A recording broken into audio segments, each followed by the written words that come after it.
Hi friends, ఈ ఇయర్లో మా ఆయన ఫస్ట్ లంచ్ బాక్స్ అయితే ఇలా ప్యాక్ చేసి ఇచ్చాను. ఈరోజు లంచ్ బాక్స్లోకి పచ్చన్నములు కోడిగుడ్డు కూర చేస్తున్నా.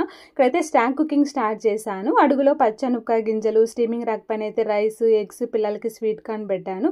ఎగ్స్ స్టీమ్ అయ్యే లోపల అయితే ఇక్కడ కర్రీకి మసాలా ప్రిపేర్ చేసుకుంటున్నా. జింజర్, గార్లిక్, ఆనియన్, కొత్తిమీర, పుదీనా, టమోటో, తర్వాత చెక్క, లవంగం కొద్దిగా వేసుకొని కొద్దిగా వాటర్ వేసి మెత్తగా గ్రైండ్ చేసుకొని మసాలా ప్రిపేర్ చేసుకున్నా. ఎగ్స్ స్టీమ్ అయిపోయిన తర్వాత అయితే మనం ప్రిపేర్ చేసుకునే పేస్ట్ ఇందులో వేసేసి పసుపు, కారం పొడి, ధనియా పొడి, టేస్ట్ తగినంత సాల్ట్ వేసేసుకొని కర్రీకి ఇంకా పోపు వేసుకోవాలన్నమాట. మనం స్టీమ్ చేసుకునే ఎగ్స్ని కూడా కొద్దిగా ఆయిల్, పసుపు, కారం పొడి వేసి నేను ఫ్రై చేసుకొని ఎగ్స్ వేసాను. ఇంకా టమోటో, ఆనియన్ వేసి పోపు వేసేసాను అనమాట. ఇంతే, కర్రీ అయితే రెడీ అయిపోయింది.